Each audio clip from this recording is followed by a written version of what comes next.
episode of the Talk Shop, we'll be looking at the death of political leadership in Nigeria. Not just political leadership, also leadership in the family and society, but we are majorly focusing on the political leadership that has refused Nigeria to grow. I am Victor Tehemba, and this is still the Talk Shop. Now, talking about political leadership and getting the kind of leaders that Nigeria need, I have two elegant and two successful women in their right who are activists and advocates of good governance and good leadership in Nigeria. All over the world, it seems as if Nigeria is building a reputation of bringing up bad leadership, and we will look at that and what is the next step to go. And talking about the two elegant women I have in the studio with me today on the Talk Shop, by my right is the respected Aisha Yesufu. You're welcome. Thank you for having me. To Talk Shop. Thank you.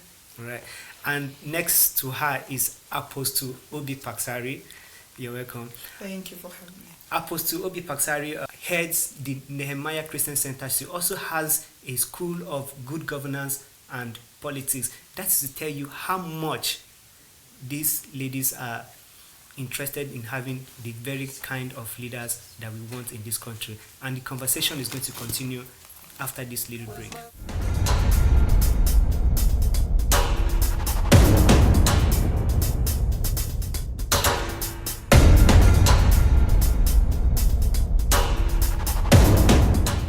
Thank you for still staying with us, and I will go straight to the discussion of the day. So I want to ask, the discussion is basically on what kind of leadership, political leadership, that does Nigeria need for us to grow, to progress? So I will ask you, what kind of leadership does Nigeria need to grow and progress? The kind of leadership that Nigeria needs to grow and progress is the kind of leadership that is honest and has integrity. Not the kind of integrity where one thing is said and another is acted upon. The kind of leadership that inspires others, and leadership that has to do with capacity of decision making, and also empathy is very critical.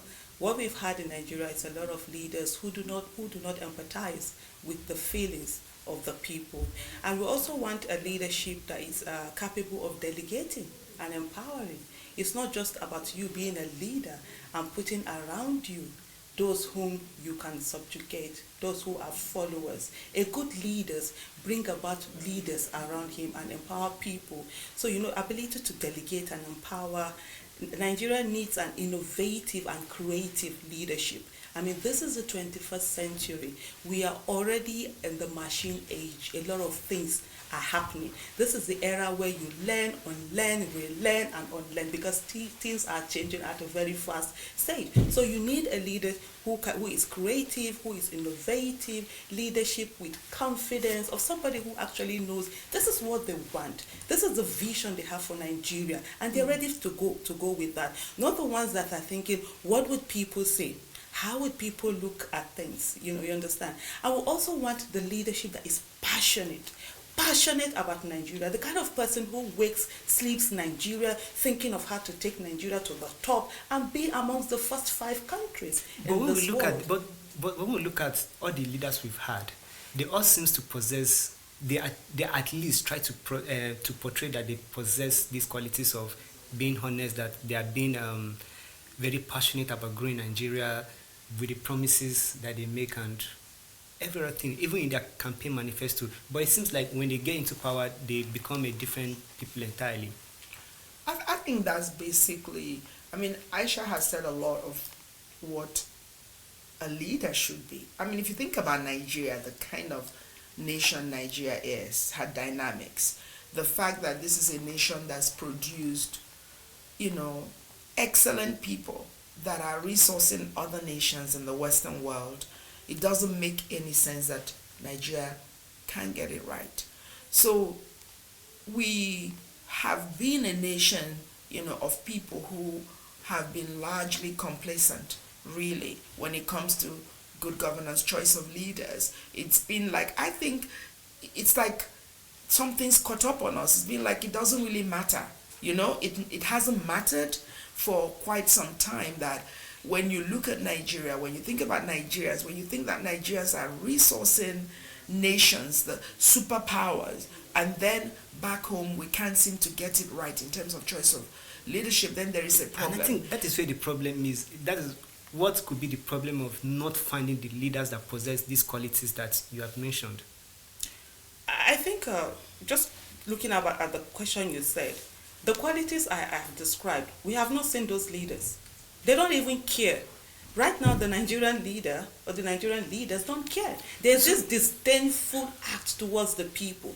The only time, when you talk about manifesto and all of that during the election, the only time they even seemingly seem to care is during that election. And the moment it's done, it's over.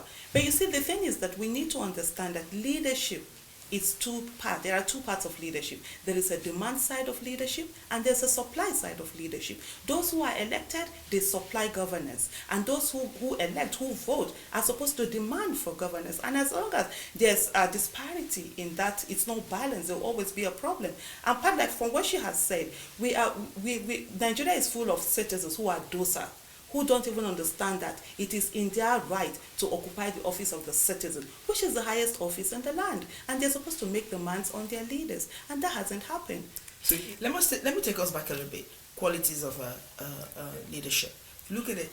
We've had transactional leaders. Absolutely. You know, so everything hinges on leadership. Everything hinges on leadership. So what we need is transformational leadership. And, you know, like what Aisha was saying, we're in the 21st century, or in the digital age, we have no business having, you know, leaders that can't even connect. If 70% of our population is under 35, I don't think that we should be led. You could be 70, it's not even an age thing. You could be 70 and yet, you know, in your outlook, in your worldview, in your ability to lead, you are like of that generation of the under 30s. But what has happened to us is that we have been led, like she rightfully said, by people that, you know, have created a great disconnect. I'm not even talking about corruption and all of that. I'm talking about the quality of the leader. That are you a leader that can inspire? Have you been able to put to the Nigerian people compelling vision? What's a Nigerian vision? You know, have you been able to bring us together that we have a national identity? You know, are you able to drive policies, our international, you know, policies and local? Have you been able, you know, to sell to us a compelling vision? Are you inspiring us? Are you creating influence? Are you creating values? You know, so the developmental, you know, indices of that, you know, you look at it, it's like we're in a bad, you know, situation. They are looking like, at these leaders. These leaders don't get there, people elect them. So how do people get to elect these kind of leaders? First of all, in a democracy, when there's no education, it's a disaster. So when you have a populace that are not educated, they don't know their rights, they don't know anything, they have been impoverished, and people are using advantage of that. Poverty has been weaponized in Nigeria. So first of all, you deny the person every good aspect of life. The person has never been educated and does not even know what they can get. And when it's time for election, you give them 5,000 naira and they vote for you. So that's all we have today. So we cannot blame, you know, those who vote, especially those who are not educated and those who are in the rural area.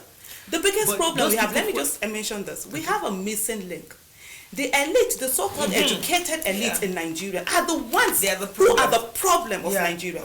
They sit back at home, they do not come out to vote, they do not take part in politics, and without good politics, we can't have good governance. They stay away, they think they are okay, life is good for them, and when it's time on the day of election, they are either watching Premier League or whatever it is, they are watching Bako, Telemundo and all of that, and then they forget that they have left the people who do not even understand the concept of education to be the ones to make the choice for them. And after that, everyone goes on complaining. And you know one thing that's most annoying, they're the best of people that you find them wherever they meet, they talk about everything that is wrong with Nigeria without doing anything about it.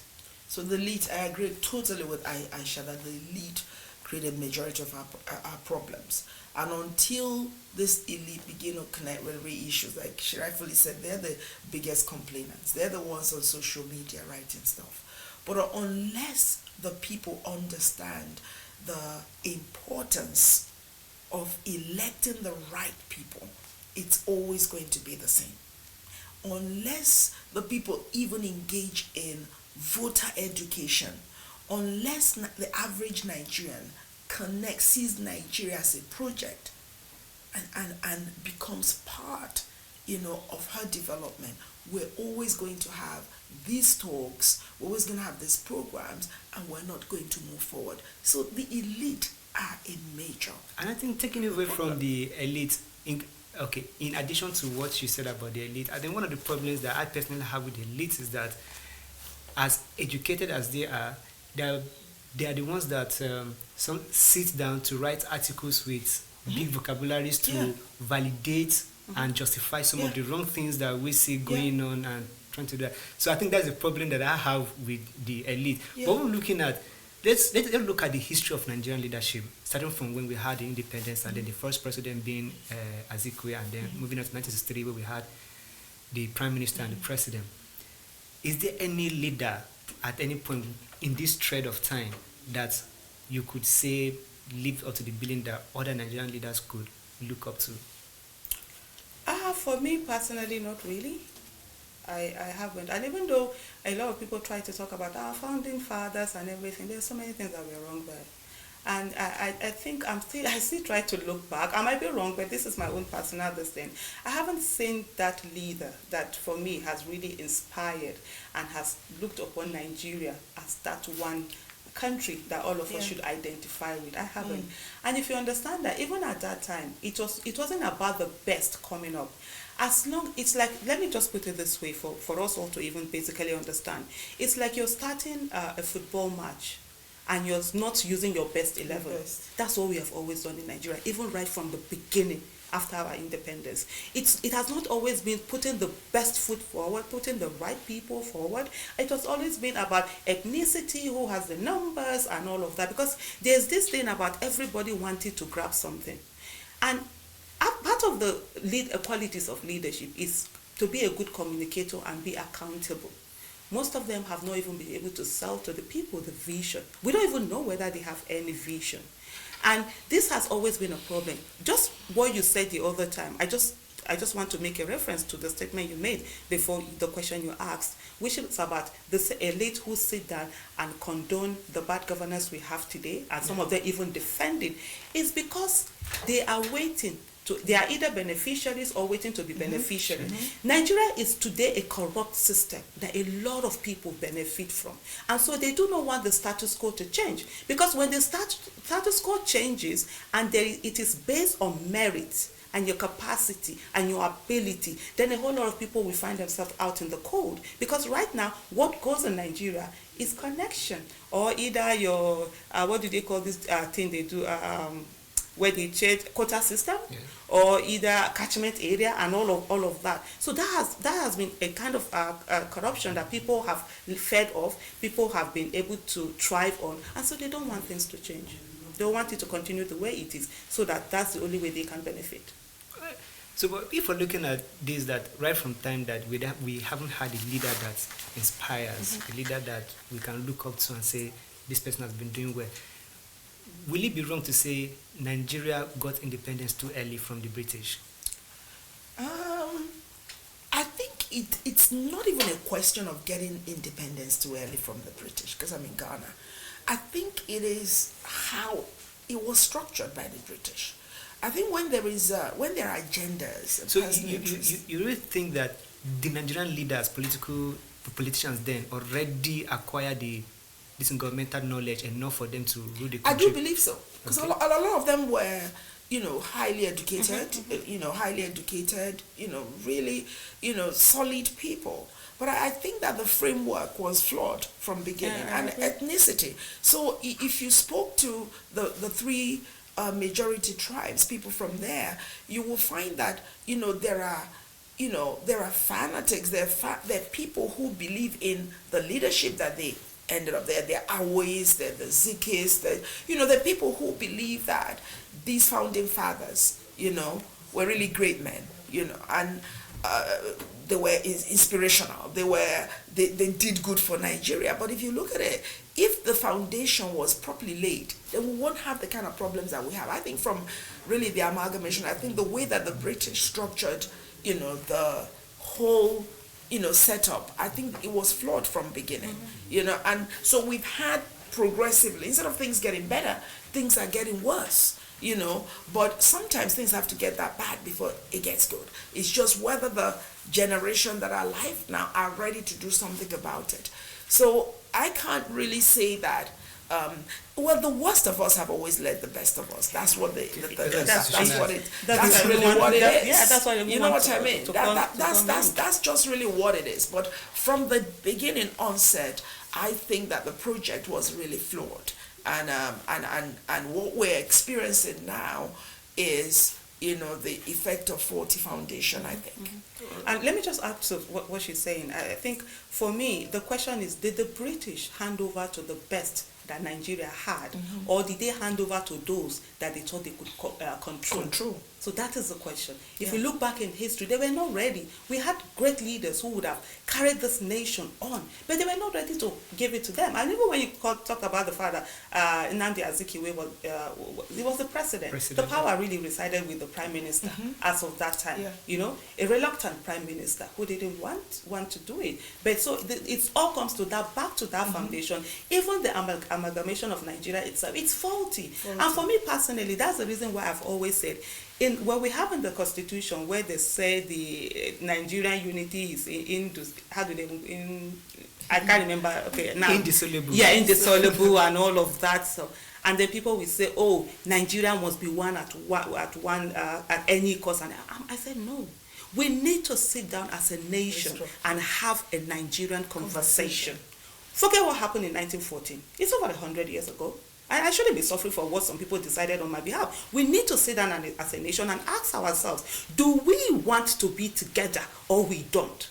People should be allowed to make a choice whether they want to stay with Nigeria or they want to move on. And I will always say to people, we have a generational hatred that has been handed on over time. And people are still working with that. You just simply hate somebody from another region, not because they have done anything to you. Some of you have never even met or related with people from that region, but they just passionately hate them because they were told to. We need to stop that. And then also, let me just finish. It's going with this thought. If we look at the UK, the Welsh doesn't really like the Scotsman, not neither the Irish or the English. They are always fighting, but they've been able to live together. We need to work something out like that. We'll just come back, continue this conversation. We'll have to take a quick break. I think I want to take some coffee.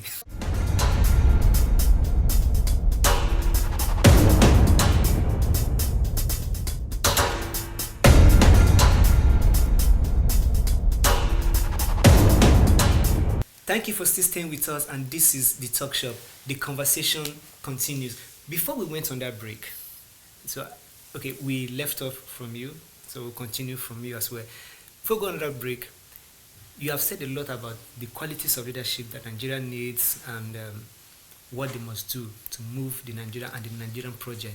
But if looking at it, you have a school of good governance and politics. You have been an advocate for good governance, dating back to the days of Bring Back Our Guests, who should still have the lapel on your chest. Now, in the 2019 election, you supported the current president to come to power.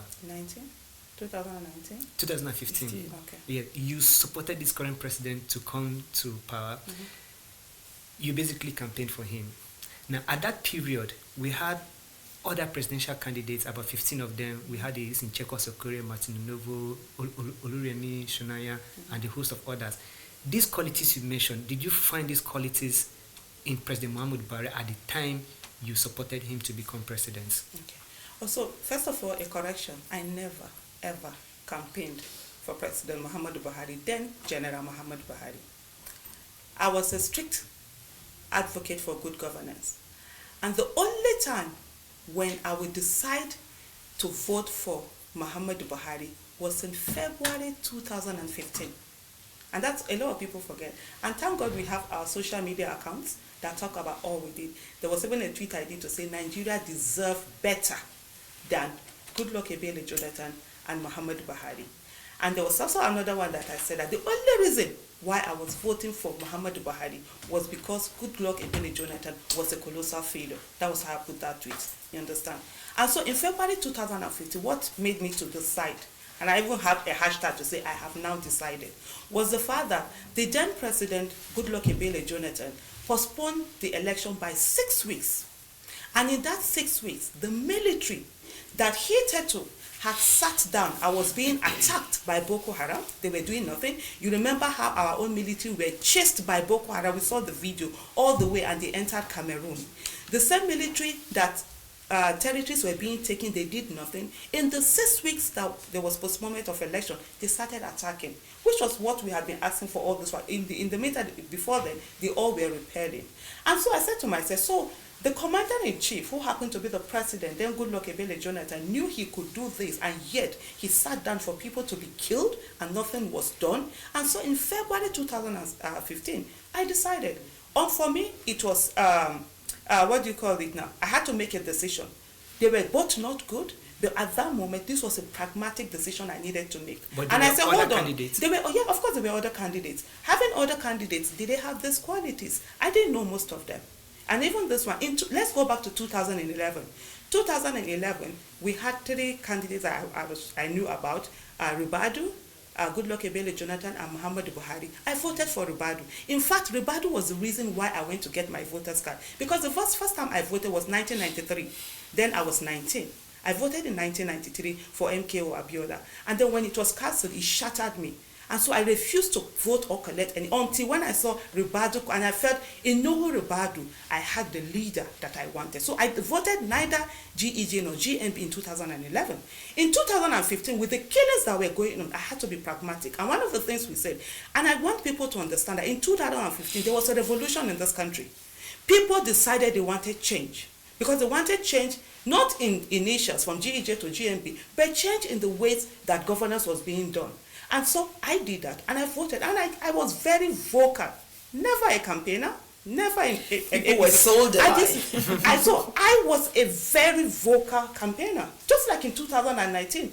The person that has all those qualities that is Dr. Obii Pax-Harry, and I campaigned for her, and I went to lots of states in Nigeria for her, and I stood for that. That's one campaign I have done for. I am still not partisan, and so for me, unapologetically, I voted for General Muhammadu Buhari in 2015, and I stand by those words, because a lot of people have forgotten that during Jonathan, killings were going on, territories were being taken, there was disdain from government. A lot of people, even on the day that 48 Potiskum boys were killed, the president then made a declaration for his presidency. All of these things went on. The National Assembly was shut down. As Bring Back Our Girls movement, we were attacked. There were a lot of atrocities going on. But you know one thing I want Nigerians to understand is the father.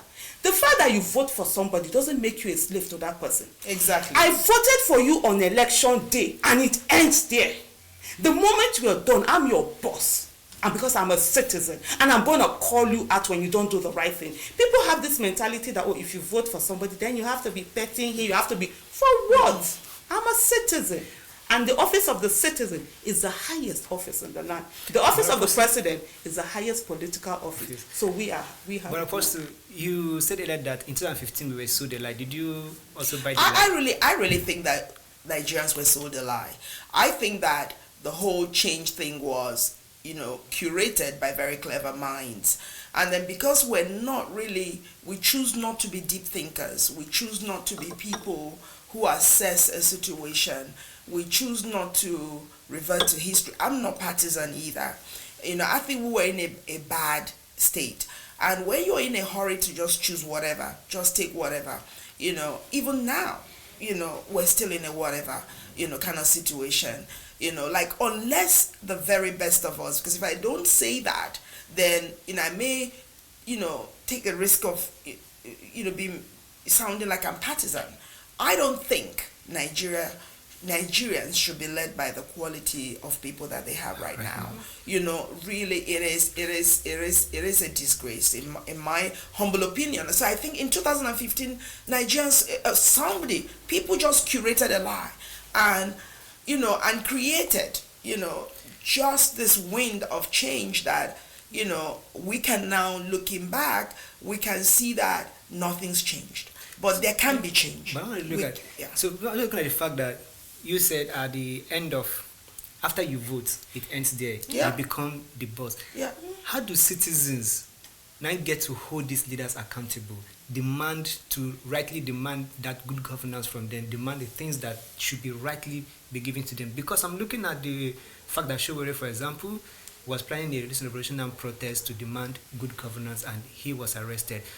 Now, if people supposedly cannot go out to protest to government and demand, what other ways can they go through this?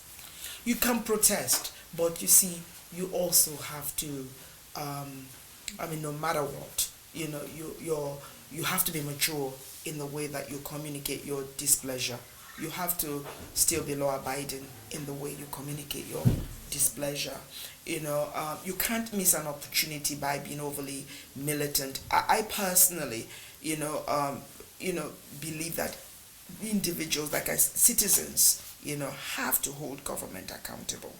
I believe in that. We don't have to come out like we don't have to communicate our displeasure in such a way that we miss opportunities. We don't have to be militant. We don't have to kind of create, some kind of drama just to be able to hold government accountable. We need to understand that we have our voices. If you vote people in, you must hold them accountable. If I was in the United Kingdom, I'd go to my MP, I'll take my protest, and he knows to take it up to Parliament. We have to understand that as Nigerians, we have citizens' right. We don't have to create any drama to do that.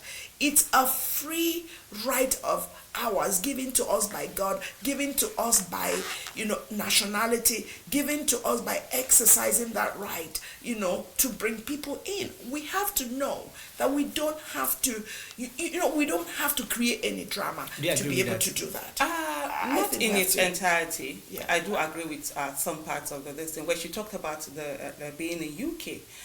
Being in UK, the system, it's different. So the person, your MP knows that you hold the 4 A's and you can call them back. But here in Nigeria, the person that is voted knows that you are helpless. You can't do anything. And so they behave the way they want to behave. In 2015, when people voted, what we're supposed, that change was it was a revolution that happened in 2015. For the first time, people were told you cannot change a sitting government. It happened. They now had a voice. But unfortunately, after voting, they all went back home and they did absolutely nothing. Because Aisha, it was a masterminded thing. No, not really. People were tired. So let me tell you, what came out was the impunity from government. Mm-hmm, mm-hmm. People were being killed, and the government wasn't doing anything. Yeah. So people were tired of them. A lot of people, one thing, sometimes we try to bring in religion and tribe. The same people who voted for Jonathan in 2011 were displeased, and they didn't vote for him again in 2015. So beyond the mastermind and all of that, people were genuinely tired. And for me, that was a revolution. Absolutely. So, but the thing is that people didn't understand that voice that they had, they could use it. You understand? And as long as people do not understand that, they will go back, and those in power will continuously use that over. What is revolution? The thing is that, let me tell you something, there's already a revolution happening in Nigeria. What do we think the insurgency is all about? What do we think the banditry is all about? What do we think the kidnapping, the fact that you cannot... It is when people are revolting against a system that is not favoring them. But what we have is that these people, they are doing it in a selfish way for themselves. They don't care who they killed in the process. So that's why we have this insurgency and all of that. When Showore was talking, I didn't really follow in total what he was talking about. But I know for me, I've said it before and I'm going to repeat it here. Revolution is imminent in Nigeria. And it's necessary. It is either we have a bloody revolution or a bloodless revolution.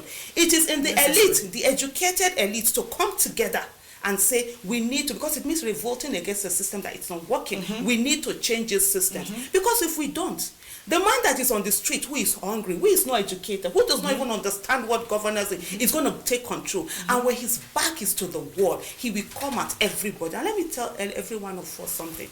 They are not going to go after those whom they are elected or those who give the governance. No. They're going to come after everybody. Whether you have a clean shirt or you have a job or you have a car, they see you as the enemy. Because they think that the only reason why they are where they are is because you have truncated their own life. And when they come, we are with them. We don't have any protection. They will come at us. Those whom we have elected, who have not given that good governance, you know what they will do? They're going to run away from this country. They will hop on their private jets. They will already have dual citizenship that they have bought, and they will leave us in this mess, and then we'll be killed one after the other. Are we ready for that? The question I ask, that every one of us must sit up and understand that in this Nigeria, being a victim is no longer a matter of if, it's a matter of when. And that victim card is going all around. And I say to people at every opportunity I have, for them to realize that yesterday's victims were once survivors. Today's victims were yesterday's survivors. And tomorrow's victims will be today's survivors. Who is next? Let me go back to, the example I gave. I do understand that the United Western world, there's structures, but Nigeria here, we elect local government chairmen, House of Rep members, senators, the same people that you have voted for, you watch them, you display affluence, you dote on them, you idolize them. Look, we have to become a people who understand why you vote people But you in. don't understand something. Yes. We don't vote for them. They are selected and put Exactly.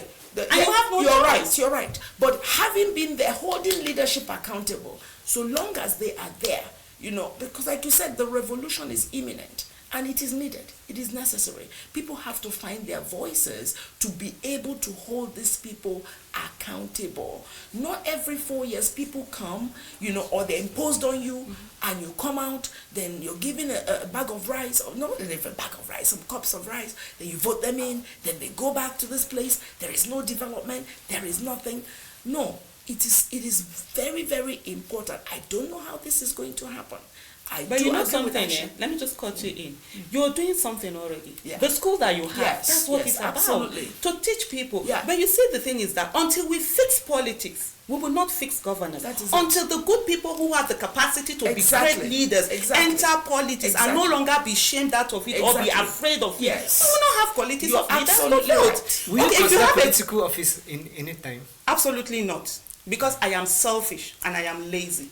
I love to be in my house. I don't want to be accountable to anybody. I'm here right now. I'm not. If I was a politician, I probably would ask if I was an appointee before. Well, we need people like you in. But you see, for me, I am good at one thing. And that's why. Yeah. Look, for me, the effort, and I say this because it's a selfish thing. The effort in the sacrifice it to take. For me, I feel, can I give it? It probably will take the whole of me. But I'm good at demanding. Well, you're already giving it. But that's what I'm saying. But on my own terms. Yeah. No, so that's the thing. But you're natural born. You're natural born. To be an activist means that you're a conscientious person. You're actually bothered about how society is run. You think that there should be social justice. It's just a natural thing. So you already have it. We need more people, especially the women folk. I mean, when I look at the upper chamber, I look at the quality of leaders we have, and I'm thinking, we really deserve better. I don't want to, sound like I'm knocking people, but we deserve better. We're looking at we deserve better. Absolutely. Then on a final note, how do we get that better? Well, like Aisha said, I personally feel that people should courageously look at Nigeria, feel empathy, understand, assess Nigeria. Is this the kind of country you want? And volunteer, offer themselves, and then, places like where we began to run, we're starting from age 18, training people, say 20-year vision, begin to teach leadership, begin to teach, values and ethics. We have to go back to it. We're suffering from values erosion. You agree with all of this? Absolutely, I agree with everything that she has said, and I just need people to understand that, look, they have the office of the citizen, and every one of us must occupy it. You cannot vote leaders and go home to sleep. It's like employing somebody and then you don't do anything, you go home to sleep. Things will work. All right.